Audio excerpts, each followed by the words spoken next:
오늘의 영상은 신부님이 하셨던 명강의를 소개시켜드리고 황창현 신부님의 최신 강의와 근황을 알려드리려고 합니다. 또 마지막에 강의를 듣고 저의 생각과 여러분들의 댓글을 통한 생각을 나누는 시간이 있으니 함께 해주시길 바랍니다. 그럼 구독과 좋아요 눌러주시고 재미있게 시청해 주시길 바랍니다. 바로 시작하겠습니다. 다볼사이버 성당 교우가 될 수 있는 자격은 천주교 신자만 자격이 있는 게 아닙니다. 개신교 신자들, 불교 신자들, 또 신앙을 갖지 않는 분들까지도 다볼사이버 성당 신자가 될 수 있습니다. 우리 다볼사이버 성당은 건물이 없어요. 우리가 지금 43만 4천 명인데 40만 명을 수용할 큰 성당 없습니다. 물론 총회장, 사목임원들, 사무장, 사무원, 관리, 이거 물론 이제 우리 이 영상을 제작하는 팀들은 우리 생태마을 직원들이 하지만은 그런 부차적인 게 필요가 없습니다. 또 여러분들은 성당을 가기 위해서 또 제가 하는 교육을 받기 위해서 차를 타고 버스를 타고 기차를 타고 다니실 필요가 없습니다. 집에서 그저 이 스마트폰만 열면은 매일매일 강의가 올라오고 또 실시간으로 대화를 할 수 있고 또 시대적 흐름을 나눌 수 있습니다. 그야말로 이제 4차 산업 시대에 어떻게 보면 가장 핫한 뜨거운 공간이 다볼사이버 성당이라는 생각을 합니다. 그동안 3년, 4년 동안 열심히 했고 그동안 올린 강의가 5,300개 정도 됩니다. 그 가운데 성서에 관련된 강의를 375편을 강의를 했어요. 이게 전부 다 강의 제목입니다. 이게 화면에 다 올라갈 겁니다, 여러분들. 내가 요 부분에 대해서 공부해보고 싶다. 요 부분이 궁금했다. 이런 것들은 우리가 영상을 지금 이 화면에 올릴 테니 여러분들이 찾아보시면 됩니다.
자, 사실은 우리가 성서를 읽으면서 창세기 1장부터 답답하고 궁금하고 이해가 안 되는 부분들이 많습니다. 그런데 사실은 성서가 거의 신구약 다 합쳐서 8,000페이지, 뭐 10,000페이지 정도 되는데 그거를 읽는다는 게 쉬운 게 아니에요. 그리고 창세기부터 지금까지의 역사, 어떤 개신교 신자가 저한테 편지를 했어요. 어떤 편지를 했나? 아주 오래전 얘기예요.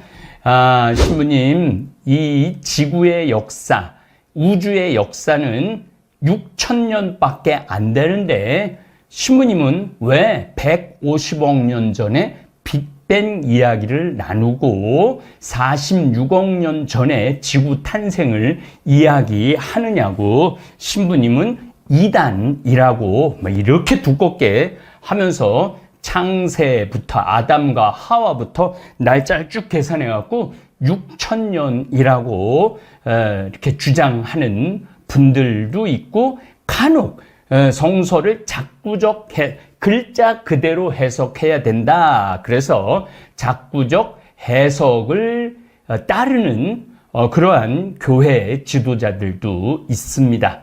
하지만 그것은 그야말로 아무것도 모르고 너무나 편협한 오류라는 게 잘못은 일부분을 절대화할 때 오류가 생기는 겁니다. 이 인류 역사, 인간의 역사, 이 태양계의 역사, 우주의 역사 이런 게 지금 수많은 과학적 증명으로 속속들이 증거가 나오고 있습니다. 그래서 여러분들 성서를 공부하기 위해서 성서 글자 그대로만 이해를 하면은 여러분들은 어둠 속에 헤매는 그러한 구도자들, 신앙인들이 되는 겁니다. 제가 이렇게 일단은 성서를 이해하기 위해서는 그 지역에 가봐야 돼.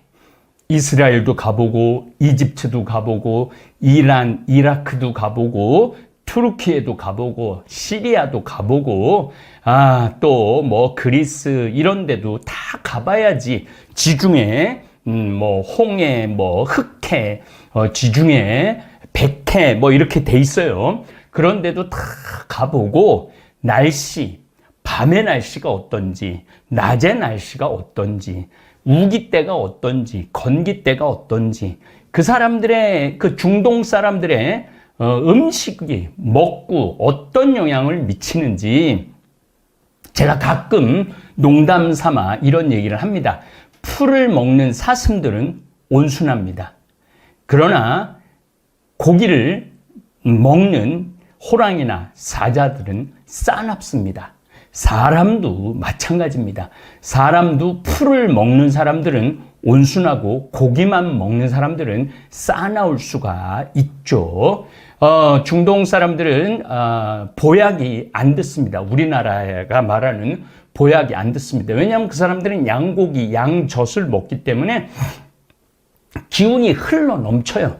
양기가 흘러 넘치는 사람들이 중동 사람들입니다.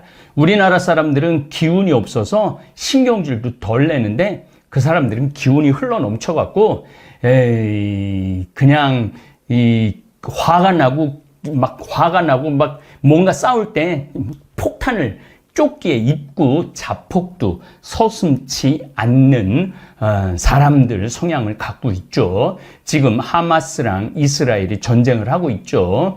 하마스도 잔인하게 1,400명을 죽였지만은 이스라엘 사람들도 중동 사람들이에요.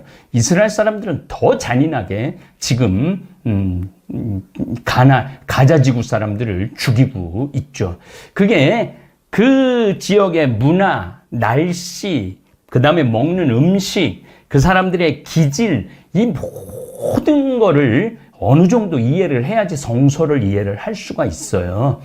사실은 이제 제가 사무엘 상하기 이제 아직은 안 들어갔는데 거기도 보면은 여호수아가 이스라엘 가나안 땅에 들어와서 죽일 때 싹 다 죽여요. 그때나 지금이나 큰 차이가 없을 정도로 무슨 말을 제가 하고 싶으냐 하면은 성서를 이해하기 위해서는 메소포타미아 문명, 왜냐하면은 아브라함이 메소포타미아 우르라는 지역이 지금으로 말하면 유프라테스 티그리스강 맨 끝에 있는데 그 메소포타미아 문명의 결정체에 아브라함은 거기서 성장한 사람이에요. 그런데 어디로 갑니까? 팔레스티나 가나안 땅으로 옮겨가죠. 하느님이 가라고 그러니까. 왜냐하면 우상 숭배가 꽉 차 있는 메소포타미아에서는 하느님, 참 하느님의 모습을 계시할 수 없었던 거예요. 그러니까 고향을 떠나라고 그러는 거죠. 기존의 이 습관에 매여 있는 잘못된 종교 습관에서 완전히 떠나라는 거죠. 또 아브라함, 이삭, 야곱은 어디로 내려갑니까? 이집트로 내려갑니다. 이집트로 내려가면은 또 이집트 문명, 그거를 이해를 못하면은 성서를 이해할 수가 없어요. 그러니까 기본적으로 메소포타미아 문명도 이해해야 되고, 이집트 문명도 이해를 하고 난 다음에 성서를 읽어야 돼요. 또 읽어가다가 답답하면은 다시 돌아가서 이집트 문명이나 메소포타미아 문명, 더욱이 이제 신약으로 오면은 그리스 문명을 이해를 해야 돼요. 그리스 문명을 이해를 하고 더 공부를 많이 하려고 그러면 로마 문명을 이해를 해야 됩니다. 그러면서 성서를 읽어야만이 성서가 이해가 되고 무릎을 탁 치게 돼요. 무리바에서 마사에서 하느님이 모세가 바위를 치니까 물이 솟아난다고 그랬죠. 저는 중고등학교 때 이해가 안 됐어요. 그리고 신학교 때도 그 성서 구절이 이해가 안 됐어요. 그런데 제가 시나이 광야를 가보니까 바위 사이에서 물이 콸콸콸콸 쏟아지더라고요. 바위 사이에서. 그리고 지금은 이제 나이를 많이 먹어갖고 전 세계를 돌아다녀 보면은 바위 사이로 물이 폭포수처럼 쏟아지더라고요. 근데 중고등학교 때는 그런 이 지리적인 지식이 없으니까 성서가 답답했던 거죠. 성서가 답답했던 것이 아니고 내가 답답한 거죠. 내 지식이 너무너무 좁았던 거죠. 거기다가 비단길, 초원의 길, 인더스 문명, 황하 문명을 이해를 해야만이 왜 예수님께서 그 팔레스티나, 지금 레반트라고 그러죠. 팔레스티나 그 땅에 왜 오셨느냐면 그 팔레스티나 지역이 모든 문명이 교차하는 지역이에요.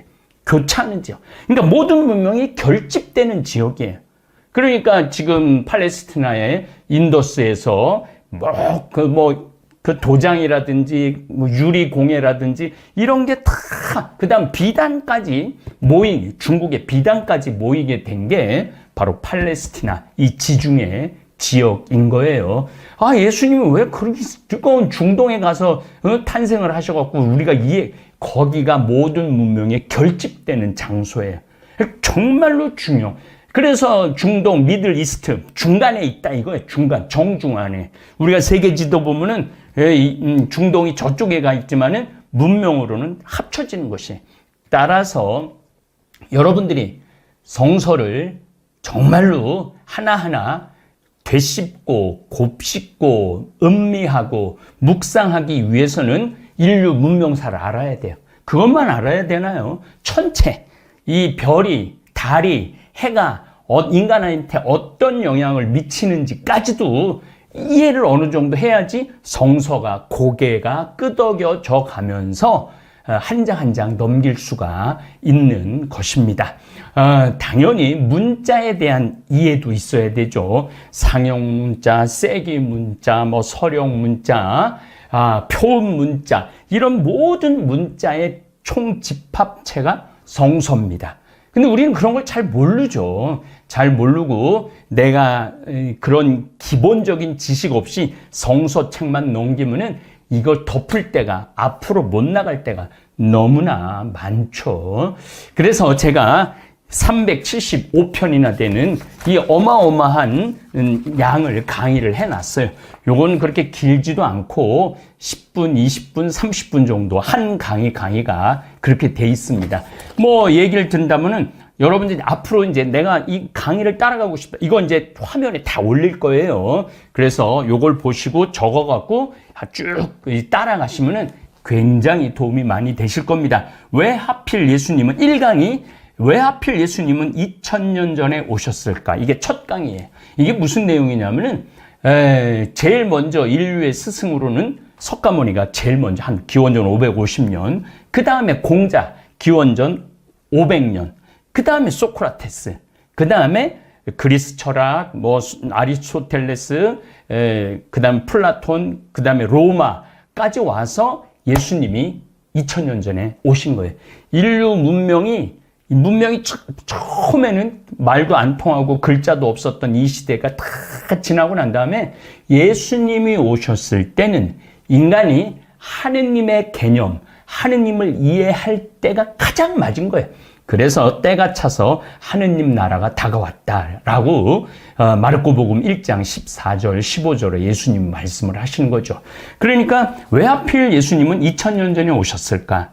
왜 하필 예수님은 2000년 전에 오셨을까? 두 강의. 그 다음에 이제 창조 진화론. 하느님이 인류를 창조했고 진화가 된 거예요. 그 다음에 종교의 기원. 왜 종교가 생길 수밖에 없는가? 이것도 잠깐 언급을 하면은 무슨 얘기냐면은 사자나 호랑이나 늑대는 죽으면은 동료를 무덤에 묻지 않습니다. 유일하게 인간만이 죽으면은 뭐 군장이라든지 부족장이라든지 왕이라든지 친척들을 땅에 묻는 습관을 갖고 있죠. 땅에 묻을 때 그냥 묻지 않아요. 돈도 넣어놓고 칼도 넣어놓고 책도 넣어놓고 뭐 많은 걸 넣어요. 부장품들. 그게 뭐냐면은 다른 세상에 갈 때 쓰라고. 그러니까 막연히 죽음 이후의 세계를 꿈꾸는 게 인간이라는 거죠. 그러면서 인간은 자연스럽게 종교가 이렇게 종교적으로 되어가는 과정입니다.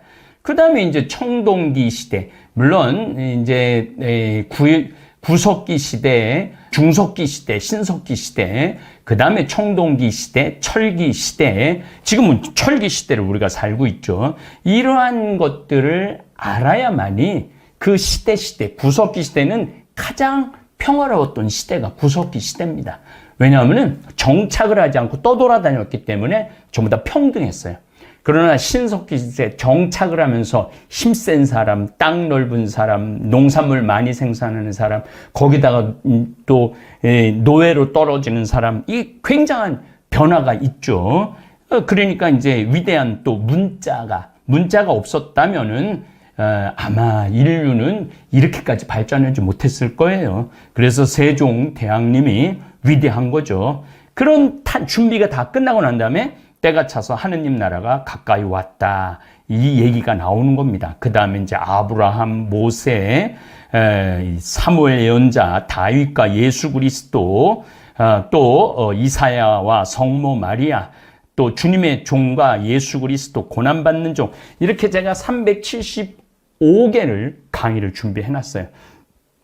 그래서 이번 여름에 더우신데 뭐 바깥에 나가지도 않고 집에서 뒹굴뒹굴 하시고 그러실 수 있는데 유튜브 요 강의 375가지만 여러분들이 강의를 들으신다면 아마도 여러분들도 어느 정도 하늘을 바라보면서 하느님의 모습을 느낄 수 있고 하느님의 인류 구원 계획을 이해하고 따라갈 수 있지 않을까 그런 생각을 합니다.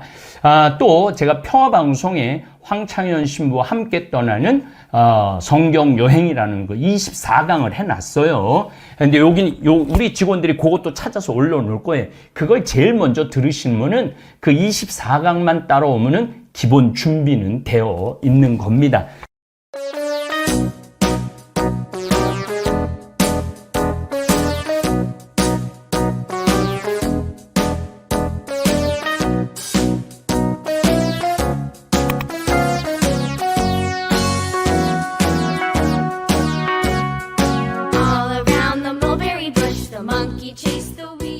자, 거의 한 400강의 정도 올려놨어요. 400강의. 아마 보통 이 일반 대학이 한 학기에 20학점 정도 하죠. 20시간 정도 공부를 합니다. 한 학기에. 그러면은 두 학기 하면은 40강의, 4년, 우리 신학교까지 합친다면은 170강의, 한 200시간 정도, 200강의 정도 우리가 듣죠. 그런데 여러분들은 이미 400강의를 이걸 들어요. 여기에는 제가 성서적인 지식이 풍부하지는 않지만은, 많은 최승정 신부님, 김혜연 수녀님, 또 몇몇 우리 가톨릭의 아주 정통한 분들 강의 참조를 많이 했어요. 그래서 아마 이렇게 빗나가지는 않을 겁니다. 그분들 강의를 제가 요약을 해갖고 제가 또 뭐 지난 20년 동안 이스라엘을 14번을 거의 걸어서 다녀봤고 각 성지에 나오는 그 이집트라든지 시리아라든지 이런데 요르단 뭐 그다음에 터키 뭐 그리스 로마까지 다 다녀보고 보고 느끼고 배운 것들을 종합해서 올려놓았습니다.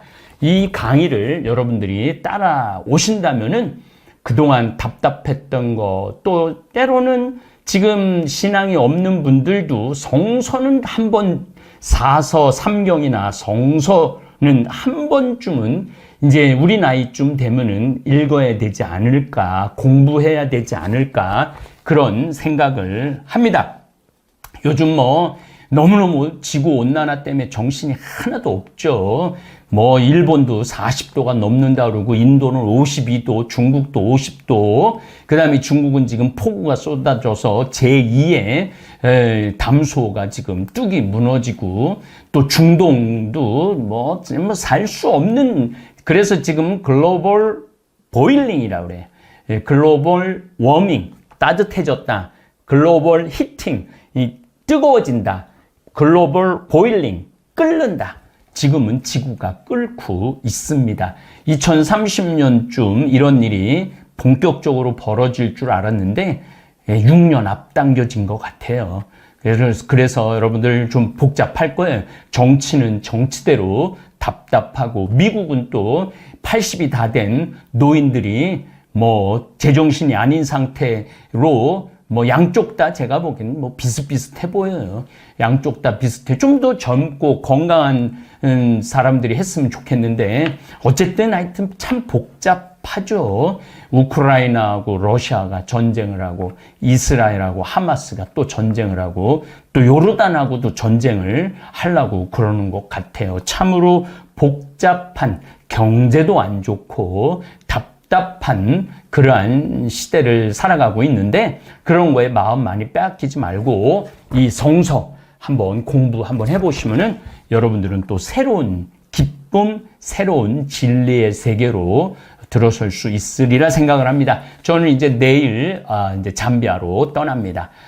거기 가서 더 많은 농장, 또 태양광, 또 관계 시설, 물 공급하는 거, 나무 심는 거 아주 한 달 동안 그야말로 가열차게 하고 오겠습니다. 제가 생중계도 많이 하겠지만은 여러분들 이번 여름에 더위에 이렇게 정신줄 놓지 마시고 공부 열심히 해 주시기를 바라겠습니다. 네, 요거 편집해서 올리면은 여러분들 요거 400강의 정도 되는 거 한번 공부 해보시면은 참으로 재미있고 의미 있는 시간들이 될 것입니다. 제가 그동안 약속했던 성서 특강 오늘부터 시작하겠습니다. 때가 차서 하느님 나라가 가까이 왔다. 마르코복음 1장 15절 말씀을 가지고 공부하도록 하겠습니다. 예수님께서 때가 차서 하느님 나라가 가까이 왔다라고 말씀을 하셨어요. 때가 찼다. 여러분들 성당 다니면서 신앙생활하면서 이런 질문 해보신 적 없으세요? 왜 하필이면 예수님이 2000년 전에 오셨을까? 아니 한국에 오셨으면 얼마나 좋았을까? 아니면은 뭐 중국에 오셨으면 얼마나 좋았을까? 이집트에 오셨으면 얼마나 좋았을까? 왜 하필 2000년 전에 그 팔레스티나 지역 유다인들 땅에 오셨을까? 예수님께서 한 5,000년 전에 오셨으면 더 좋지 않았을까? 아니면은 아예 올라오면 인류가 시작하는, 문명이 시작할 때 10,000년 전에 오셨으면 어땠을까? 이런 의문 가져보시지 않으셨어요?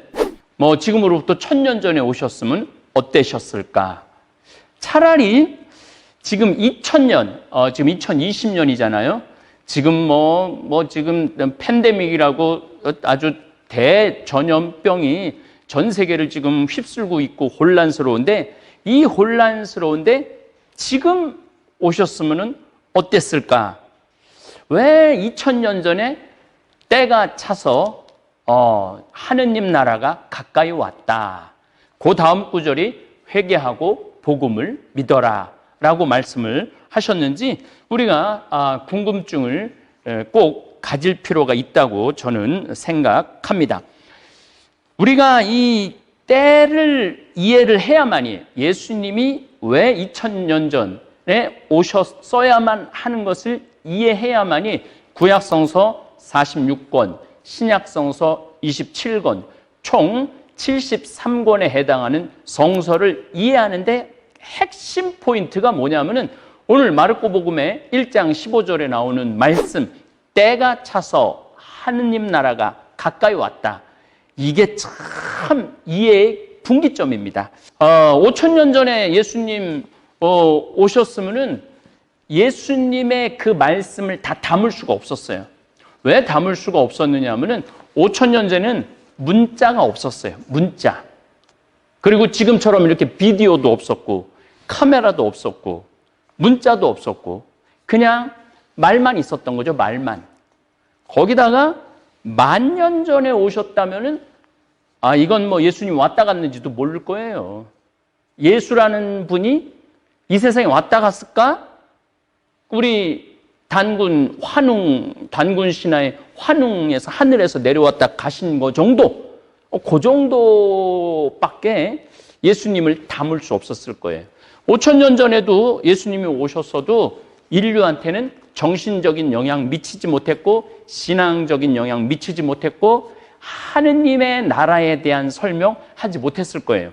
왜냐하면 우리가 문자가 등장한 거는 한 3,300년 전 쐐기문자가 등장한 건 기원전 한 3,300년 전에 쐐기문자가 등장을 했어요. 그러니까 쐐기문자 안에 이 내용을 담을 내용이 그렇게 사복음, 마르코복음, 마테오복음, 루카복음, 요한복음 그렇게 복음에 일일이 글자, 예수님이 활동하신 거, 예수님께서 말씀하신 거, 예수님의 구원, 경륜, 글자뿐만 아니고 그 안에 그 예수님의 그 모든 거를 다 담을 수는 없었지만은 핵심, 구원의 기쁜 소식, 복음, 하느님의 계시 이런 거는 지금으로부터 2000년 전에 오셨어야만 담을 수 있는 때인 것이죠. 그래서 여러분들 우리 인간들이 46억 년 전에 지구가 탄생을 했죠. 그리고 지구는 5번의 대멸종이 있었어요. 가장 가까운 멸종은 6,500만 년 전에 대멸종이 있었어요. 행성, 미행성 10km짜리 지름이 지금 멕시코 있는 데 와서 내리치죠. 그래갖고 그때 멸종, 백악기 쥐락이라고 공룡이 6,500만 년 전에 싹 멸종이 돼요. 95%의 생물이 다 멸종이 돼요. 6,500만 년 전. 자, 이제 제 강의를, 이번 성서 강의를 들으실 때는 여러분들이 좀 생각이 좀 커지셔야 돼요. 왜냐하면은 신천지에서는 아담부터 이 지금 이만희 씨까지를 6,000년으로 보고 있죠. 이건 말도 안 되는 얘기예요. 이건 진짜 인류 고고학, 인류사 아무것도 모르고 하는 정말 하여튼 거론의 가치조차도 없는 그런 이만희 씨의 가르침이죠. 어쨌거나 하여튼 인간들이 이렇게 직립보행을 시작한 거는 한 500만 년 전에는 거의 원숭이 수준이었죠. 나무에서 살았죠. 나무에서 살고 500만 년 전에도 거의 이 네 발로 걸었다고 봐야죠. 그런데 한 350만 년 전에 직립하기 시작했어요. 다리로 쓰고 손이 자유로워지기 시작했죠. 그러면서 나무에서 살던 인간이 땅바닥으로 내려오는 거예요. 벌써 이 생활의 공간 영역이 굉장히 넓어진 거죠. 나무에서 땅바닥이니까 온 천지를 다 돌아다닐 수 있으니까. 어쨌든 두 발로 걷게 되면서부터 인간은 두뇌가 발달을 합니다. 여러분들 한국 사람들이 똑똑한 이유가 뭐예요? 젓가락질 하는 거예요. 그냥 콩을 이게 젓가락으로 잡아서 먹을 수 있는 민족이 제가 보기에는 거의 없을 거예요. 거기다가 또 도토리 묵 그거 막 떠는데도 그거를 싹 젓가락으로 입에 넣는 민족은 아마 대한민국밖에 없을 겁니다. 무슨 얘기냐면은 인간이 나무에서 내려와갖고 다리로 걸으면서 이 척추가 세워지면서 이 척추가 뇌를 받치면서 그러면서 이 뇌가 손을 쓰기 시작하면서부터 뇌가 발전하기 시작을 했죠. 어쨌든 나이 들어서 치매 안 걸리려면은 젓가락으로 콩 옮기기, 손으로 하는 일을 박수 많이 치라고 그러죠. 자, 제가 이번 기회에 또 말씀을 드릴게요. 박수 이렇게 치면 안 됩니다. 이렇게 박수를 계속 치시면은 할머니들 지금 제 강의 듣는 분들이 60세, 50세, 70세가 굉장히 많은데 치매에 걸리신 분이 65세 이상이 5만 명 정도가 돼요. 그러면은 지금 650만 명 정도 돼요. 우리나라 지금 65세 이상이. 그런데 그 중에 7만 명이 치매에 걸렸다면 10명 중에 1명은 지금 치매에 걸려 있는 거예요. 이게 보통 심각한 문제가 아니에요. 그러니까 화가들이 치매 걸리는 사람들이 하나도 없다고 그래요. 화가들이.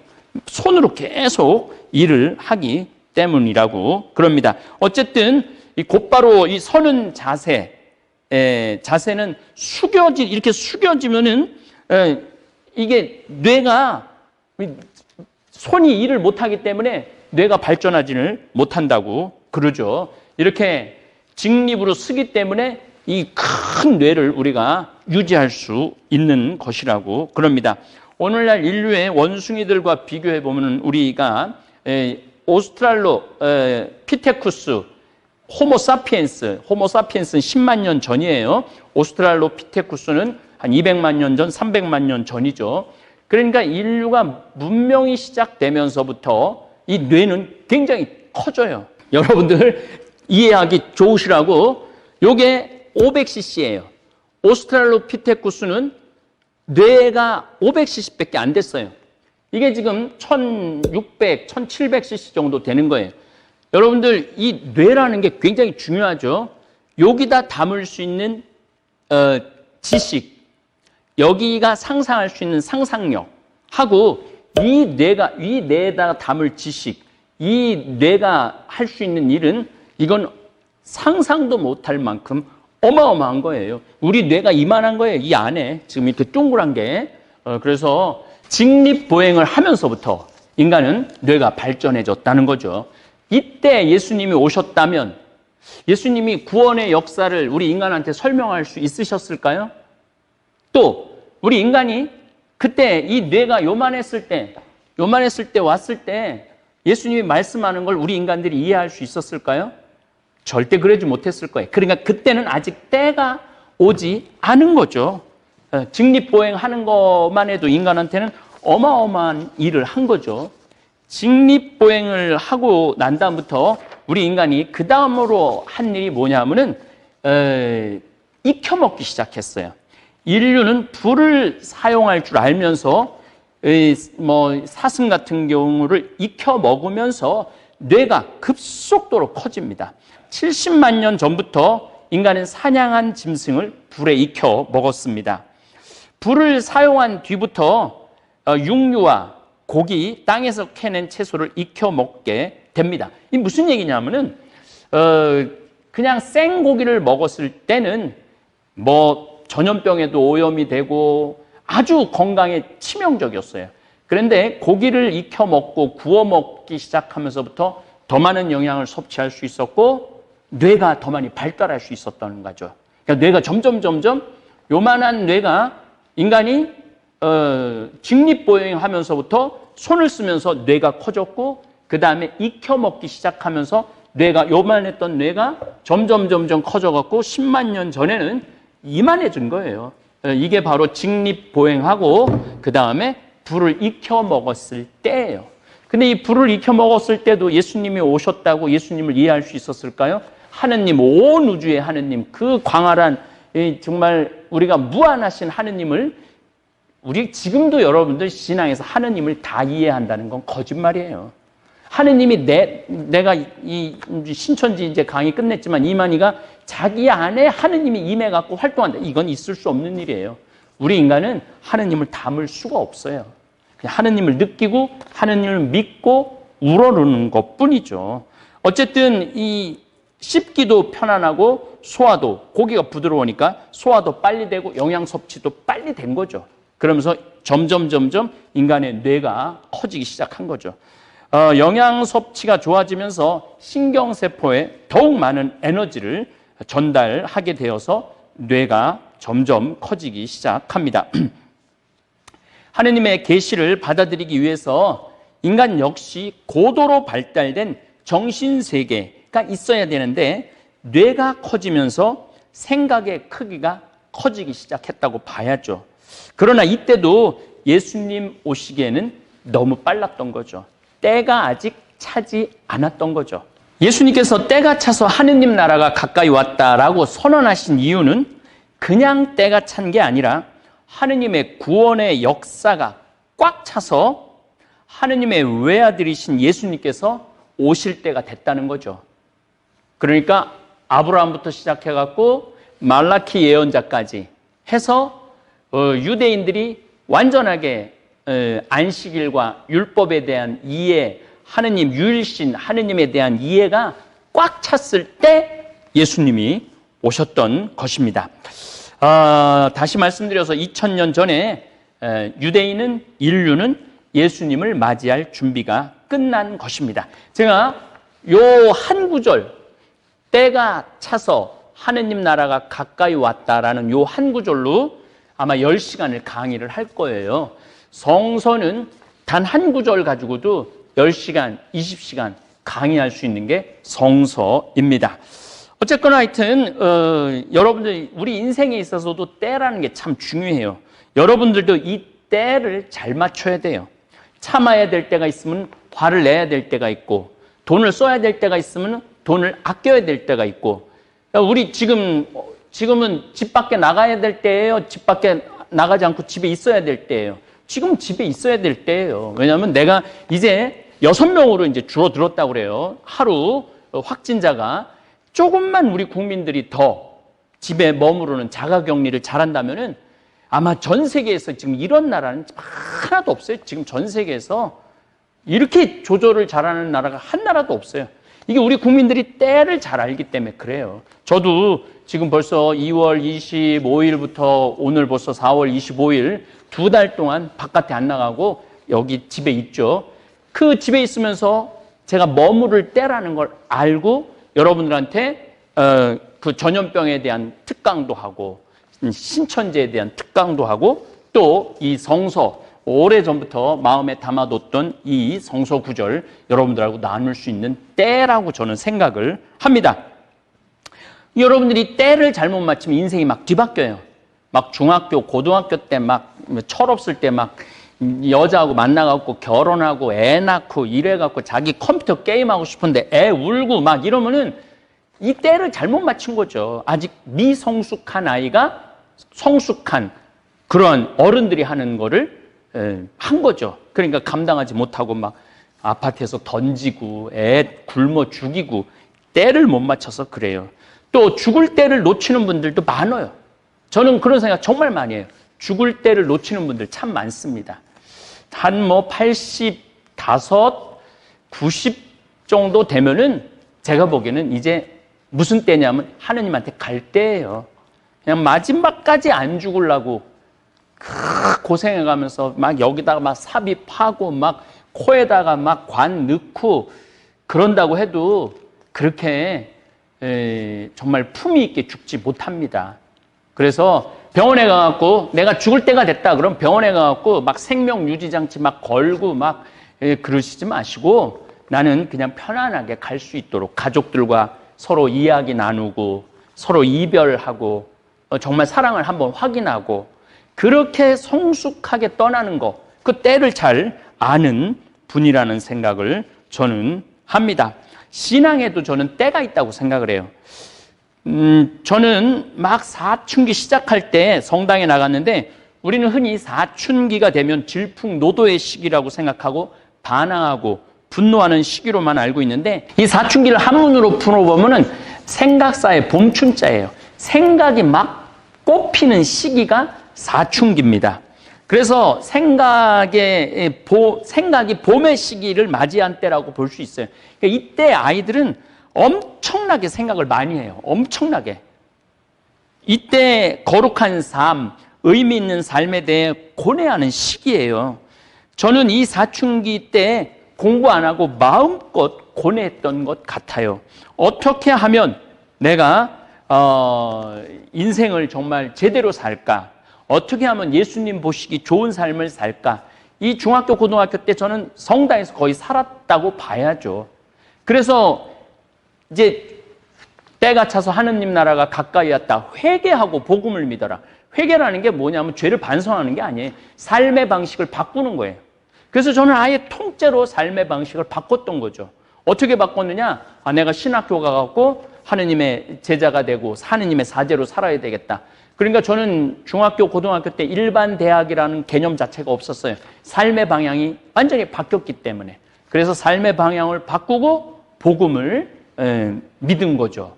그래서 지금 많은 경우 저는 우리나라가 이 중요한 때를 놓친다고 생각해요. 이 사춘기 때 아이들이 생각하고 토론하고 거룩한 것을 생각하고 이런 기회를 줘야 되는데 시험에, 대학에, 경쟁에 아이들 아예 생각을 못하게 만드는 거죠. 그러니까 얘네들이 고민할 때를 놓치는 거예요.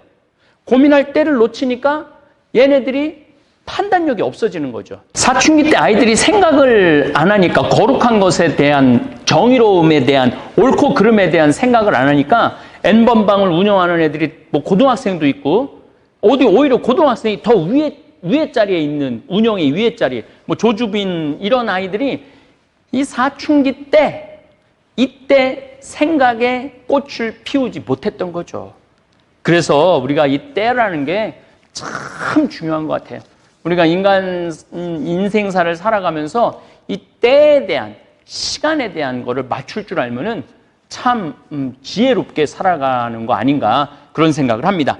우리가 인생사를 살아가면서 이 때에 대한 시간에 대한 거를 맞출 줄 알면은 참 지혜롭게 살아가는 거 아닌가 그런 생각을 합니다. 어쨌든 인간은 직립보행을 하면서 손이 자유로우면서 뇌를 쓸 수 있게 되었고 그리고 고기에 불을 사용할 줄 알고 고기를 불에 구워 먹으면서 점점 뇌의 용량이 커지기 시작을 했던 거죠. 이제 뇌의 용량이 커지면서 인간한테는 특별한 능력이 생깁니다. 바로 언어를 사용하기 시작을 합니다.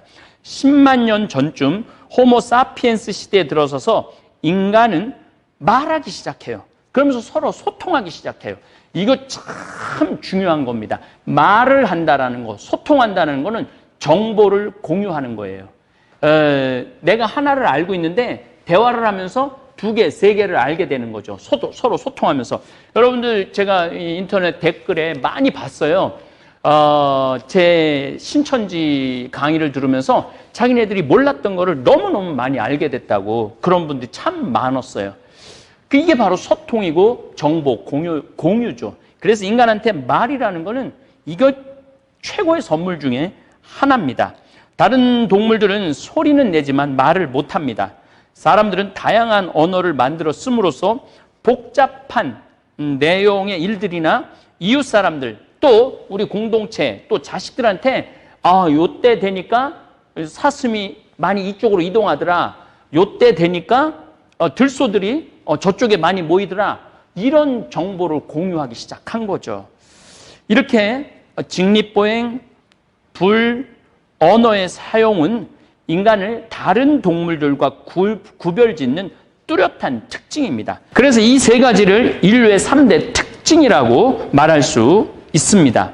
이 세 가지, 인간이 직립보행하면서 불을 사용할 줄 알고 그 다음에 말을 하면서부터 인류는 인류 문명의 원동력이 됩니다. 하지만 이때도 예수님께서 오시기에 적합하지 않은 시기입니다. 인류는 하느님의 아드님을 받아들일 자세가 제대로, 정신적 자세가 제대로 갖추어지지 않았죠. 어쨌거나 오스트랄로피테쿠스는 뇌용량이 500cc, 언어를 사용하는 호모사피엔스는 1500cc까지 뇌가 커지죠. 하느님의 영을 받아들일 준비가 이제 조금씩 되기 시작하는 거죠. 인류의 역사는 서서히, 천천히 진화와 발전을 계속해 왔습니다. 그리고 하느님의 구원 경륜을 이해하고 준비하고 받아들일 때를 기다리게 되는 거죠. 그래서 인간의 이 인류사 발전을 보면 인간이 어떻게 발전해 왔는가 보면은 직립보행을 하게 되고 불을 사용하고 말을 하기 시작하고 말하고 난 다음에 그 다음에 그림을 그리게 돼요. 그림을 그리고 그 그림을 그리는 거 안에서 종교적 심성을 엿볼 수 있어요. 종교적 심성이 생기고 그 다음에 음악이 생기고 그 다음에 농업, 한 10,000년 전, 12,000년 수메르 문명에서 농업을 하기 시작하면서 정착을 하기 시작하면서 인간은 아주 폭발적인 발전을 해요. 정신적으로. 여기에서는 이제 뭐가 나오냐면 문자가 나오기 시작을 해요. 글자가 나오기 시작해요. 여러분 이제 여기서 혼동하면 안 되는 게 언어와 글자는 하늘과 땅 차이입니다. 미국에 가보면 영어 잘하는 사람들 많아요. 미국 사람들. 그런데 그거를 이 스펠링, 문자로 쓰라고 그러면은 한 20% 내지 30%가 못 쓴다고 그래요. 그러니까 언어와 문자는 다른 거예요. 뭐 우리나라는 뭐 우리 세종대왕님이 너무너무 훌륭하셔서 너무 쉬운 한글을 만들어 주셔서 문맹률이 1%밖에 안 된다고 그러죠. 그러니까 우리나라 국민들은 문자와 언어가 우린 같아요. 그러니까 말을 할 줄 아는 사람 다 글자를 쓸 줄 알아요. 그래서 대한민국 이번에 기생충이라는 영화가 오스카상, 아카데미상을 휩쓸 수 있었던 이유 중에 하나, 또 우리나라 사람들이 얼마나 그 영어 자막으로 된 걸 우리나라는 영화로 보잖아요.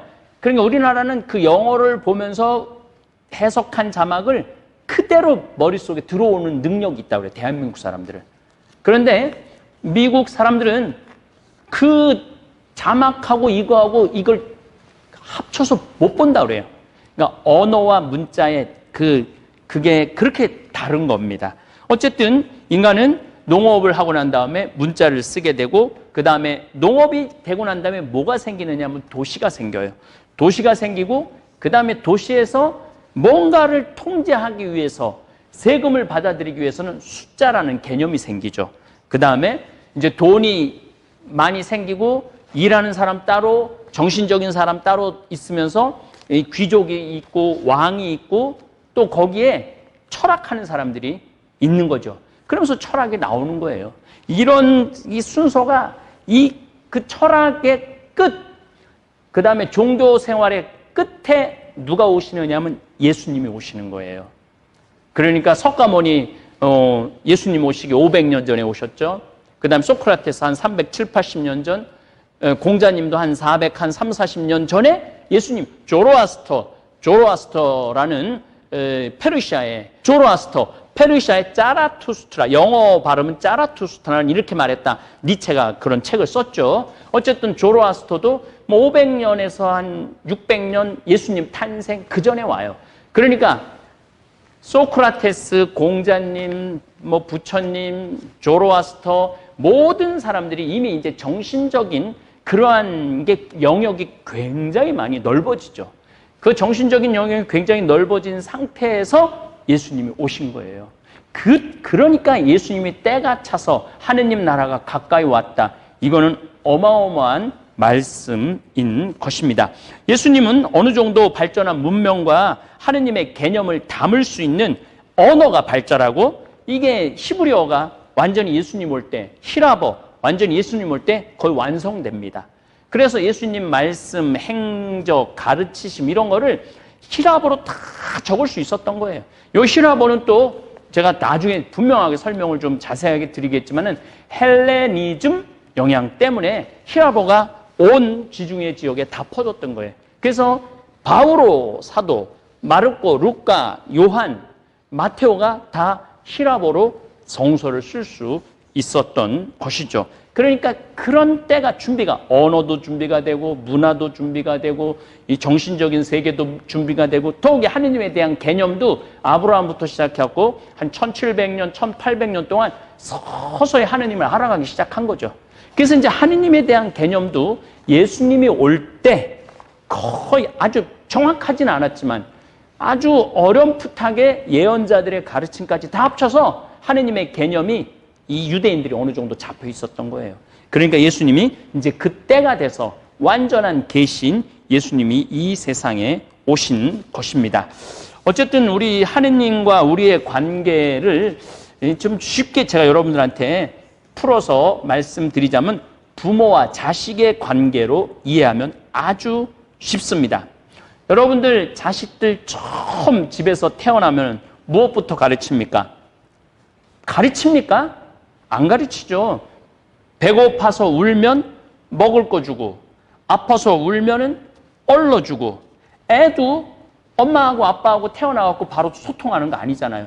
배고프면 울고, 아프면 울고, 비명 지르고, 행복하면 빵긋빵긋 웃는 아기에게 엄마, 아빠가 인생 살아가는 도리, 정의로운 삶, 슬기로운 사회생활, 요새 슬기로운 의사생활이라는 드라마도 있지만 대인관계는 이렇게 하는 거다.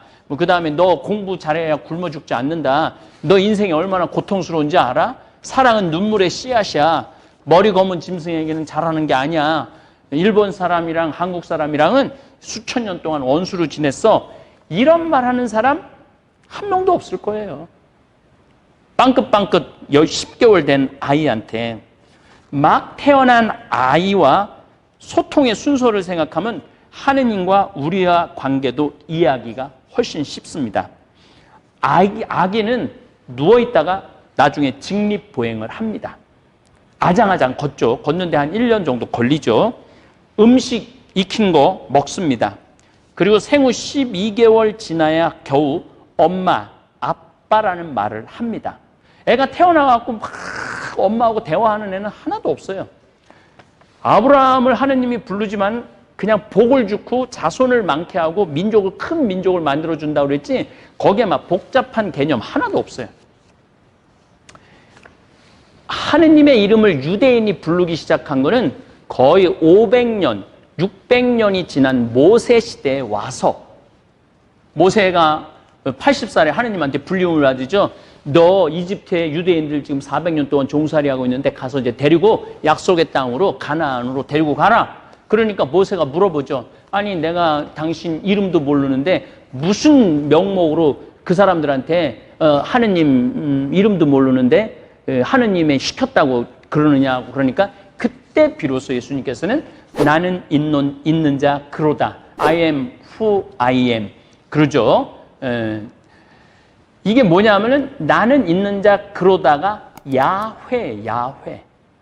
야훼라는 이름을 500년, 600년, 700년 지나서 이스라엘 사람들이 아는 거죠. 여러분들 1살, 2살 된 아이가 여러분들 엄마, 아빠 이름 언제 알 것 같아요? 초등학교 한 1학년 때쯤 돼서야 엄마, 아빠 이름 알 거예요. 그 정도 돼야지 엄마, 아빠 이름을 알죠. 여러분들 자녀들 한 3살, 4살쯤 돼야 자기 의사소통을 하기 시작합니다. 이런 3살짜리 아이한테 철학을 가르칠 수 없습니다.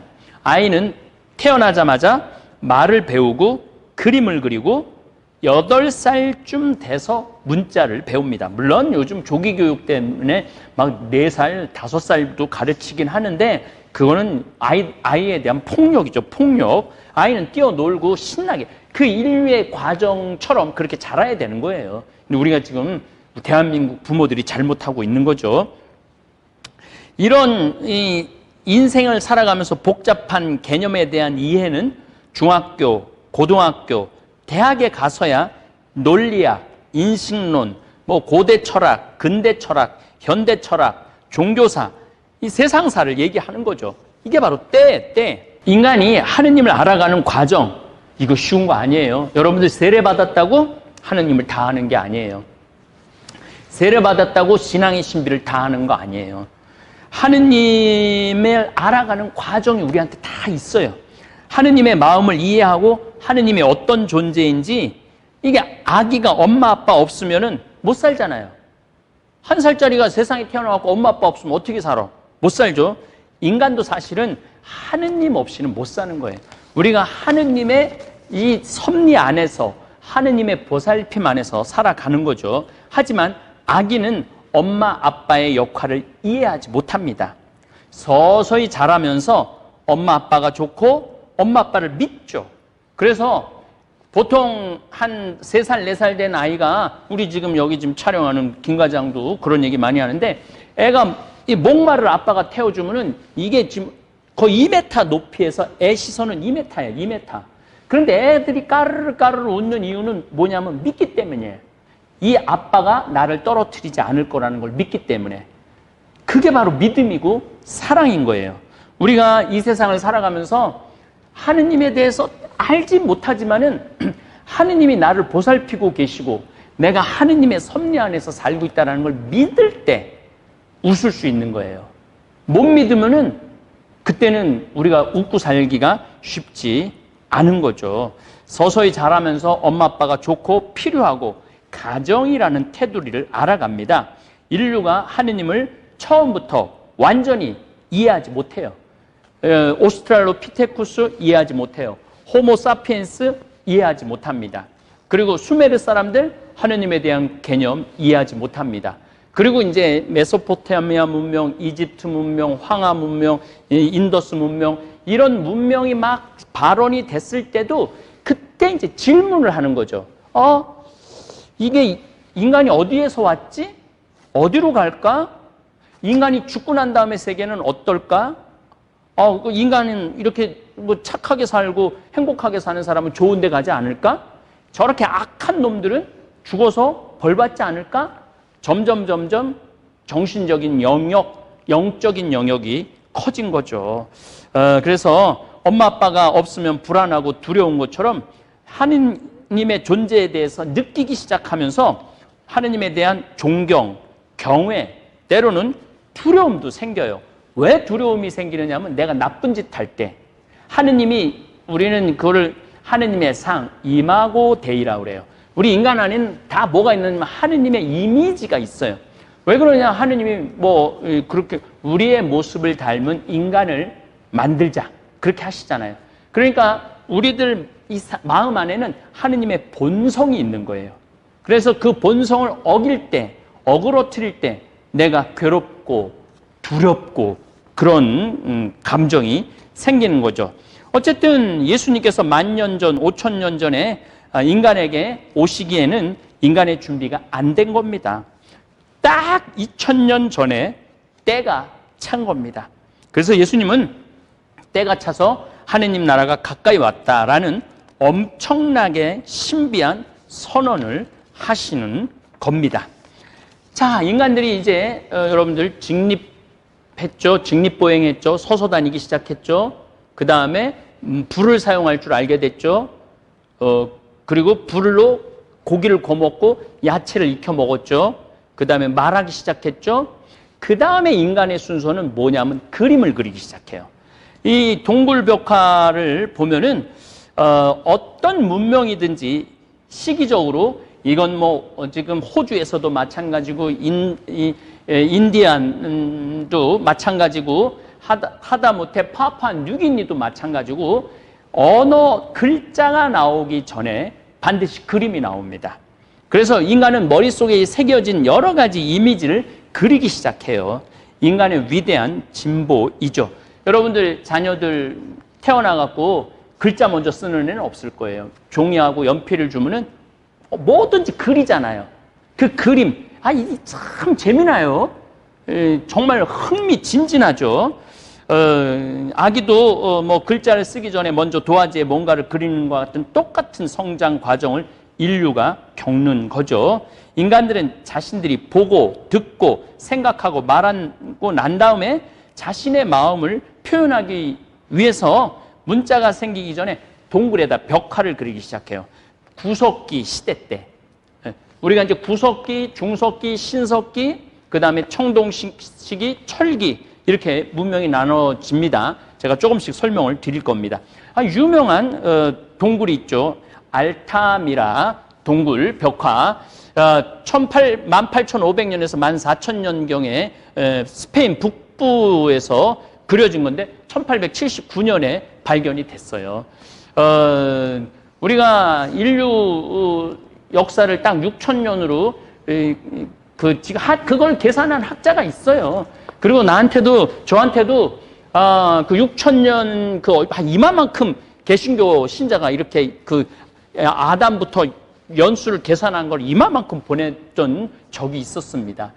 그거는 여러분들 성서를 우리가 오해하고 있는 거예요. 성서도 대개 한 기원전 500년 전에 뭐 야웨스트계, 엘로이스트계 뭐 무슨 그런 학자들이 하느님이 이 세상을 어떻게 창조하셨을까? 그렇게 자기네들끼리 창조관, 신관, 그 다음에 우리나라 아담이 아니라 단군 신화처럼 그렇게 우리가 어디에서 왔을까? 그렇게 해갖고 쓰기 시작한 게 창세기죠. 구체적으로 하느님이 인간 역사에 개입한 거는 아브라함부터예요. 아브라함부터를 우리는 구원사로 봅니다. 그 전에 뭐 아담, 뭐 하와, 뭐 노아 다 그거는 선사시대, 언어가 없었던, 글자가 없었던 시대의 이야기죠. 그거를 확정 지을 수는 없는 거죠. 어쨌든 이 알타미라 동굴 벽화는 18,000년 전에 이 짐승 같은 경우 이렇게 하면은 큰 동물은 5m 50짜리를 그린 거예요. 큰 동물들은. 작은 동물은 1m. 뭐 동물상에 한 100점 이상이 이 알타미라 동굴 여러 동굴에서 발견을 하죠. 말이 가장 많았다고 그래요. 18,000년 전에도 말이 많았다고 그래요. 말, 그 다음에 소, 그리고 사슴과 돼지, 이리, 곰, 새. 사람은 아주 조그맣게 그렸다고 그래요. 그 다음에 라스코 동굴 벽화. 들소산, 이거 아주 유명한 거죠. 15,000년에서 13,000년, 구석기 후기를 얘기합니다. 프랑스 남쪽 지방의 벽화로서 1940년에 발견을 했죠. 이 그림도 굉장히 유명한 그림이에요. 사람이 솥불에 받쳐 죽죠. 이 창을 들소 안에 찔렀어요. 그 다음에 사람 같은 새가 있죠. 여기에 뭐 굉장한 의미가 많이 들어 있습니다. 이 라스코 동굴 벽화 들소 사냥만 보더라도 인간이 두려움이 얼마나 컸는지 짐작할 수 있어요. 들소한테 먹고 살려고 그러면 소를 잡아야 되는데 소 크기 한번 보세요. 인간이 얼마나 조그마해요. 그러니까 소를 잡으려고 해도 받쳐서 죽는, 그러니까 소를 조심해서 하라는 거죠. 잠깐 다시 알타미라로 잠깐만 넘어가 봐요. 이 알타미라도 이 동굴 벽화를 보면 놀라운 거는 화살로 쏜 자국이 있다고 그래요. 그림을 자세히 분석해 보면은.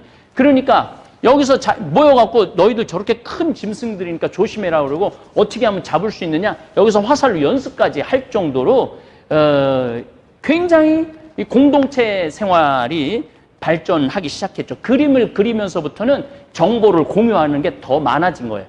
언어를 쓰면서 말을 하면서부터 정보를 많이 공유하기도 했지만 그림을 그리면서는 아이들한테도 이런 거 있을 땐 어떻게 잡아야 된다, 화살로 쏘는 연습도 시키고 그랬던 것이죠. 어쨌든 알타미라 동굴 벽화와 라스코 동굴 벽화를 보면은 뭔가 이제 인간이 조금 더 발전하고 있는 거죠. 생각이 상상이 조금 더 발전하고. 이 그림은 뭐 미켈란젤로 그림보다도 더 멋있는 그림들도 많다고 그래요. 뭐 3D, 4D 막까지. 그러니까 우리 안에 하느님의 본성, 하느님의 그 영역이 들어있는 거예요. 그래서 저도 그렇지만은 제 강의를 듣는 여러분들 안에 뭐가 들어있냐면 하느님의 본성이 들어있는 거예요. 그 본성을 찾아내는 거, 그 본성을 따라가는 거, 그게 바로 신앙의 여정이고 인생의 여정이죠. 그래서 그걸 막 깨달을 때, 하느님에 대해서 막 깨닫기 시작하고 하느님의 섭리에 대해서 깨닫기 시작하면은 정말 기쁨이 막 솟아나오고 그 진리가 나를 자유롭게 만드는 거죠. 그래서 예수님이 진리가 너희를 자유롭게 하리라, 이런 말씀을 하신 거죠. 지금부터 약 3만 년 전에 시작한 구속기 시대가 되면서는 자신들이 이 먹이를 구하기 위한 이 짐승들을 그림을 그리기 시작한 거죠. 그 그림 안에는 사냥해야 하는 짐승들, 그리고 특별히 큰 들소 잡을 때는 죽을 수도 있다는 경고도 넘겨봐요. 죽을 수 있다는 경고도 합니다. 혼자 절대 잡을 수 없었기 때문에 공동체, 협동의 개념이 생겨납니다. 여러분들 또 그 이전에 인간들이 모여 살았던 이유 중에 하나는, 왜 인간들이 모여 살았느냐 하면, 여자가 아기를 낳을 때 여러분들 소들이나 또 말들이 새끼를 낳을 때 그냥 말들이 다리 쪽으로 쭉 나오잖아요. 인간만 머리부터 나와요. 인간만. 그래서 혼자 이 산모가 애를 할 때 혼자 하면은 목을 빼내야 되기 때문에 목이 부러지는 경우가 너무너무 많았다고 그래요. 그래서 누군가 옆에서 아기를 낳을 때 도움을 줘야 되는 거죠. 누군가. 그래서 사람들이 모여 살기 시작하고 공동체가 생기고 협동이라는 개념이 생기는 거죠. 구약 성서에서도 마찬가지예요. 아브라함을 부르고 난 다음부터 하느님의 처음부터 영원성, 사랑, 자비, 정의, 두려움, 하느님과 인간과의 관계, 기도, 이러한 개념은 창세기에는 거의 없었던 거죠. 이제 창세기, 탈출기, 출애굽기, 신명기, 민수기 이렇게 넘어가면서 조금씩 하느님하고 우리 인간관계가 어떻게 돼야 되는 건지 아는 거죠. 또 하느님한테 예배를 드려야 되고 하느님한테 감사를 드려야 되고, 이러한 것들이 서서히 개념이 생겨나기 시작한 거예요. 그래서 이제 예수님이 그러한 모든 준비가 갖췄을 때 때가 찼다. 하느님 나라가 가까이 왔다. 회개라는 단어는 다시 한번 말씀드리지만 죄를 반성하는 게 아니에요. 삶 자체 통째로 삶이 바뀌어야 돼. 삶이. 정말 사람을 괴롭히고 사람을 죽였다는 이런 사람들은 삶 자체가 바뀌어야 돼.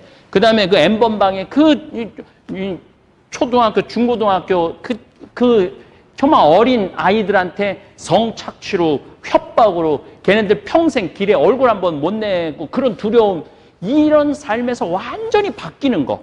이게 회개인 거예요. 내가 오늘 거짓말한 걸 반성하고 오늘 도둑질한 걸 반성하고 이게 아니야. 삶 전체가 바뀌어야 된다는 거죠. 어쨌거나 하여튼 예수님께서 구속기 시대에 오셨다면 저 사람 뭐야? 빨리 들소 잡으러 가야 되는데 무슨 하늘나라가 뭐야? 아마 이랬을 겁니다. 아직 예수님의 때가 차지 않았던 것입니다. 그리고 동굴 벽화는 중석기 시대인 기원전 8000년 이후 점점 사라지고 인간의 마음을 표현하고 영적 세계를 표현하기 위해서는 이제는 글자가 그림을 대신하기 시작해요. 그런 세계로 이제 점점 인류는 하느님을 받아들일 준비를 서서히 하는 거죠. 다음 시간에 또 이어서 이야기 나누도록 하겠습니다. 감사합니다. 내 인생은 화만 가득하고 복은 하나도 없다고 느끼시는 분들 계신가요? 잔인한 말이지만 그런 분들은 현재 천한 행동을 하고 있기에 그럴 가능성이 높습니다. 복을 내쫓는 천한 행동은 오려던 복도 길을 가로막아 달아나게 한다고 합니다. 여러분들은 우리가 일상에서 종종 접하게 되는 자랑, 뒷담화, 무관심, 우유부단함, 그리고 타인을 이용하려는 행동들이 어떤 결과를 초래하는지에 대해 생각해 보신 적 있으신가요? 오늘 말씀드릴 화를 부르고 복을 내쫓는 6가지 천한 습관을 끝까지 보시고 내가 혹시 이런 행동들을 무의식적으로라도 하고 있는지를 깊이 생각해 보시길 바랍니다. 그리고 만약 이런 행동들을 하고 있다고 판단된다면 필히 안 좋은 습관을 먼저 고치셔야 합니다. 이런 행동들을 계속해서 유지하시면서 복을 받기를 바라는 것은 굉장히 잘못된 일입니다. 꼭 소중한 주변인들에게도 공유하셔서 제대로 된 복 받는 행복한 여생을 보내시길 바랍니다. 그럼 영상 바로 시작하겠습니다. 첫 번째 천한 습관은 남들이 흉을 보는지도 모르고 떠드는 수치를 모르는 자입니다. 가끔 보면 야, 요즘 세금 다 내고 사업하는 놈이 어디 있느냐? 그 여자 나를 다 거쳐간 여자야 임마 하고 큰 소리로 떠드는 사람들이 있습니다. 이렇게 흉을 보는지도 모르고 큰 소리로 떠드는 사람은 제법 많이 있습니다. 지하철 한 칸이 다 들으란 듯이 전화 통화를 하는 사람, 식당이나 호프집에서 옆 테이블 손님들이 인상을 찌푸릴 정도로 시끄러운 사람, 관악산 바위에 막걸리와 안주를 늘어놓고 산신령을 깨울듯 떠들어대는 사람, 이런 사람들은 크게 세 가지의 결핍이 있는 사람일 가능성이 높습니다. 바로 인성의 결핍과 화의과다.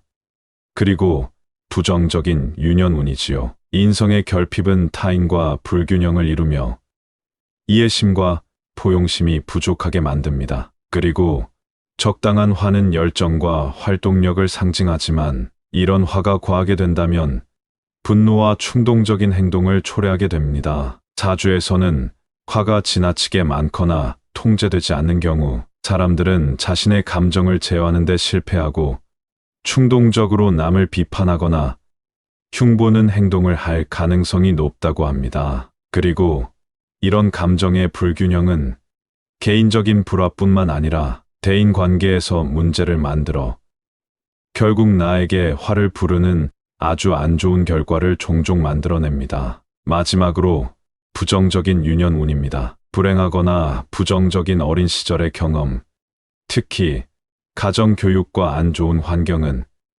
이런 부정적인 말을 일상처럼 내뱉는 사람을 만들며 이 또한 커서 사람과의 관계의 문제로 번지게 됩니다. 결론적으로 남의 흉을 모르고 수치를 모르는 행위는 결국 자신에게 돌아와 내 운명에 아주 부정적인 영향을 미칩니다. 만약 내가 조금이라도 이런 사람이라는 생각이 들거나 주변인들이 나를 이렇게 보고 있다면 무조건 고쳐야 할 안 좋은 습관입니다. 두 번째 천한 습관은 자신이 능력 있다고 스스로 말하고 다니는 자입니다. 자기 자랑을 떠벌리는 행동은 두 가지 이유에서 어리석습니다. 첫째, 잘난 척하는 사람을 좋아하는 사람은 없습니다. 잘난 척은 다른 사람에 대한 우월감의 표현이고 우월감은 다른 사람을 억누르고자 하는 폭력성의 발현입니다. 자랑하는 소리를 듣기 싫은 이유가 거기에 있습니다. 잘난 척하는 사람을 좋아하는 이는 아무도 없죠. 좋아해주는 사람이 없는데 복이 붙을 수 없는 노릇입니다. 둘째, 잘난 척은 빚입니다. 처음 제 잘난 소리를 할 때는 혹여 주변 사람들이 와 하고 감탄할지도 모르죠. 물론 사랑받는 것은 기쁜 일입니다. 그러나 좋은 일은 거기까지입니다. 잘난 척하는 사람을 보면 본전 심리가 생기게 됩니다. 내가 그렇게 돈이 많아.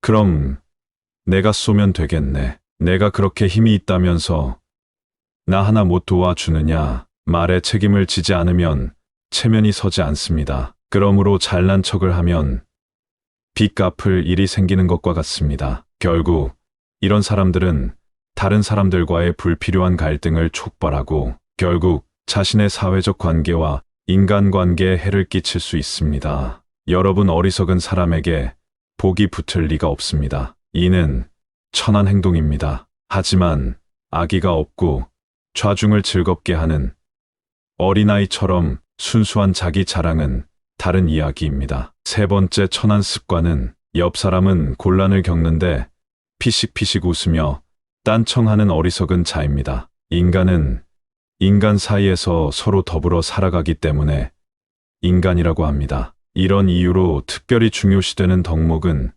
공감과 배려입니다. 오프라 윈프리가 대성공할 수 있었던 가장 큰 능력은 공감하는 능력이라고 합니다. 다른 사람의 성공을 자신의 성공처럼 기뻐하는 그 능력이 그녀를 그 위치에 오르게 했습니다. 윈프리 쇼를 보면 패널들의 좋은 소식에 온몸으로 박수치며 함께 기뻐하는 그녀의 모습을 쉽게 볼 수 있습니다. 나눔 철학은 예전에 어려운 일을 겪었던 적이 있습니다. 종종 연락하던 지인과 전화로 이야기를 나누었습니다. 몸과 마음이 꽤 지쳐있던 저는 요즘 이런 일이 있었습니다 라며 제 이야기를 했습니다. 그 친구는 제 이야기를 다 듣고는 고생했겠네 라고 한마디 하고는 그런데 말이죠. 이번에 저는 이라며 바로 자신의 이야기를 이어갔습니다. 그 친구가 아기가 있는 친구도 아니었고 제 어려움이 그 친구 입장에서는 그리 심각하지 않았을 수도 있습니다. 이해는 하지만 기분이 상한 것은 사실입니다. 어려움을 털어놓는 것은 용기가 필요한 일입니다. 자신의 약한 모습을 보여주고 싶어 하는 사람은 많지 않습니다. 습관적으로 주변인의 동정심을 구하는 사람이 아니라면 요즘 이런 일이 있었습니다 라고 말하는 모든 분은 마음을 조금 열어주신 것입니다. 사람은 누구나 아플 때 상처를 준 사람을 기억합니다. 네 번째 천한 습관은 무슨 일이든 확실하지 않고 나갈지 들어올지를 모르는 자입니다. 철강왕 카네기가 삼류신문에서 일하던 무명의 기자 나폴레온 힐을 처음 만났을 때 그는 내가 아는 모든 인맥을 소개해 줄게. 앞으로 20년 동안 그들을 연구해서 성공의 법칙을 밝힐 수 있겠니? 또는 한 푼도 줄 수 없다라고 제안했습니다. 카네기가 이 말을 할 때는 시계를 보고 있었습니다. 일은 이해했다고 대답하는데 1분도 걸리지 않았고 그렇게 해서 그는 카네기의 시험을 통과했습니다. 같은 제안을 받은 사람이 몇백 명 있었다고 하는데 문제는 결단의 신속함이었습니다. 우유부단함과 신중함은 자주 혼동되곤 합니다. 이 두 가지의 경계는 매우 모호해서 명확하게 이것이다라고 할 수 있는 사람이 드뭅니다. 그러나 어렵더라도 절대 포기해서는 안 될 것들이 이 세상에는 분명히 존재합니다. 우리는 신중함의 한계에 다다랐을 때 여기까지만 해야 한다. 더 나아가면 우유부단한 것이다 라고 판단할 줄 알아야 합니다. 우유부단함과 신중함을 구별하는데 도움이 되는 두 가지 기준이 있습니다. 절대적인 기준은 아니지만 분명 어느 정도는 도움이 됩니다. 첫째, 우유부단함은 욕심에서 비롯됩니다. 이것도 마음에 들고 저것도 마음에 드는 상황에서 둘 중 하나만 선택해야 하는데도 불구하고 어느 것도 포기하고 싶지 않아서 결정을 내리지 못하는 겁니다. 예를 들어 여러 남자 중에서 소개팅 상대를 선택하지 못하고 계속 결정을 미루는 여성의 경우를 들 수 있겠습니다. 소개팅을 해도 결정을 내리지 못하는 것이 난약 욕심 때문이라면 그것은 분명 우유부단함입니다. 둘째, 우유부단함은 무지에서 오는 경우가 많습니다. 정보가 충분하지 않으면 올바른 판단을 내릴 수 없게 됩니다. 정보가 부족할 때 사람은 우유부단해집니다. 반면 신중함은 충분한 정보와 지식을 바탕으로 합니다. 장단점, 이익과 손실을 정확히 파악하기 위해서는 충분한 정보가 필요합니다. 충분한 정보와 그동안의 경험이 결합되어 직관적인 판단으로 이어질 때 그것은 우유부단함이 아닌 신중함입니다. 겉으로 보이는 행동이 없더라도 정보를 수집하고 분석하는 과정에 있다면 그것은 우유부단한 것이 아니라 신중한 겁니다. 그런 상황이라면 그 사람은 결코 우유부단한 게 아니라 신중하게 판단을 내리고 있는 것입니다. 이 두 기준을 염두에 두고 상황을 판단할 때마다 자신이 우유부단함에서 비롯된 것인지 아니면 신중함 때문인지를 구별해 보는 것이 좋겠습니다. 우리가 매 순간 마주치는 결정들 속에서 이런 기준을 통해 우리 자신의 판단 기준을 세울 수 있습니다. 결국 우리 각자가 겪는 일상의 수많은 선택들 사이에서 이 두 기준을 활용해 우유부단함과 신중함 사이의 미묘한 차이를 인식하는 것이 중요합니다. 다섯 번째 천한 습관은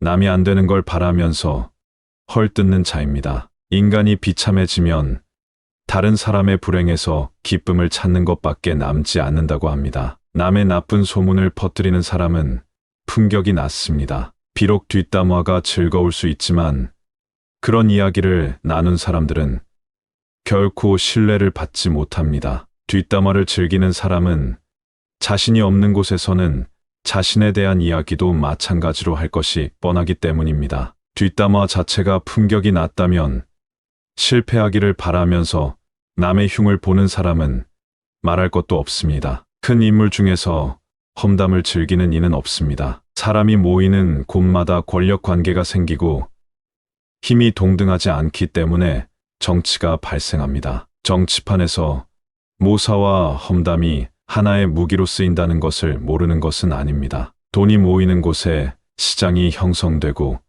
경쟁이 생기는 것처럼 디스와 안티가 경쟁에서 한 수가 될 수 있다는 것을 모르는 것은 아닙니다. 험담과 뒷담화가 일으키는 효과는 분명히 있습니다. 근거 없는 소문과 은밀한 공작으로 인해 무너진 위대한 인물들이 적지 않습니다. 그러나 가장 먼저 기억해야 할 사실이 있습니다. 누군가를 나쁘게 말할 때 그 말을 가장 먼저 듣는 이는 바로 그 말을 하는 사람 자신입니다. 우유를 마시는 사람보다 우유를 배달하는 사람이 더 건강합니다. 마사지를 받는 사람보다 마사지를 해주는 사람이 건강에 더 좋습니다. 우리가 강아지에게 사랑해라고 말할 때 그 말을 우리 귀도 함께 듣습니다. 그러므로 자주 험담을 하는 사람은 항상 험담을 듣고 사는 셈입니다. 세상은 마치 거울과 같아서 주는 대로 돌려받게 됩니다. 항상 남의 흉을 보고 다니는 사람이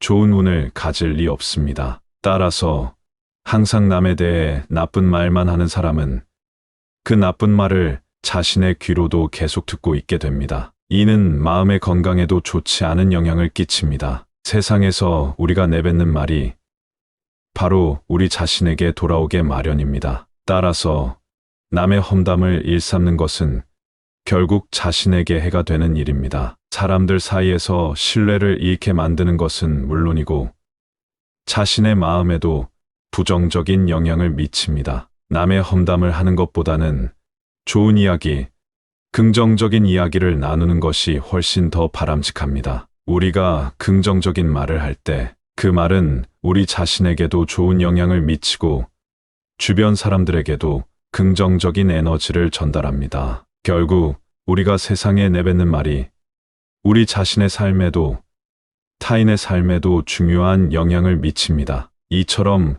우리가 내뱉는 모든 말이 우리 자신에게 돌아오기 때문에 긍정적이고 건설적인 말을 하는 습관을 기르는 것이 중요합니다. 6번째 천한 습관은 자기 자랑할 건 없으니 남 팔아서 돋보이려는 자입니다. 저 높은 곳에 아는 사람이 있어요.